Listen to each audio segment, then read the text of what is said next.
Hi అండి. పండరీపురంలో మీకు మొదటి నుంచి ఎండింగ్ వరకు అన్నీ చెప్పాలనే ఉంది. కానీ 1 మినిట్‌లో ఏం చెప్పలేం కదా! నేను లాంగ్ వీడియో అయితే చేసి చెప్తానండి. ఇదైతే గనుక గుడి ఎంట్రన్స్ అండి. ఈ ఎంట్రన్స్‌లో ఇక్కడ కొబ్బరికాయలు కొడతారు. ఇక్కడ ఇచ్చిన తర్వాతనే ఈయనని పుండరీకుడు అంటారండి. ఇక్కడ మనం దర్శనం చేసుకున్న తర్వాతే మనం లోపలికి వెళ్ళాలండి. అప్పుడే మనకు దర్శనం కంప్లీట్ అయినట్టు. అయితే ఇక్కడ దర్శనం అయిపోయిన తర్వాత చూసారా జనాలు, ఆ జనాలు చూస్తే మనకు చాలా బెంగ, భయం అన్నీ వచ్చేస్తాయి. మెయిన్ అక్కడ అందరూ చుట్టుపక్కల ఉన్నటువంటి గ్రామాలే వచ్చేస్తాయండి. బయట ఊరు వాళ్ళు ఎవరు ఉండరు.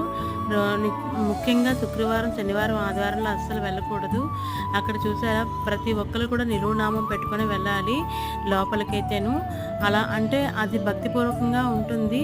కంపల్సరీ అయితే కాదు, ప్రతి ఒక్కరు పెట్టుకునే ఉంటారు. అందువల్ల అందరికీ కూడా పెట్టుకునే వెళ్తారనమాట. అక్కడ చూసారా ఆ కోలాహలం అంతా చూస్తే గనక చాలా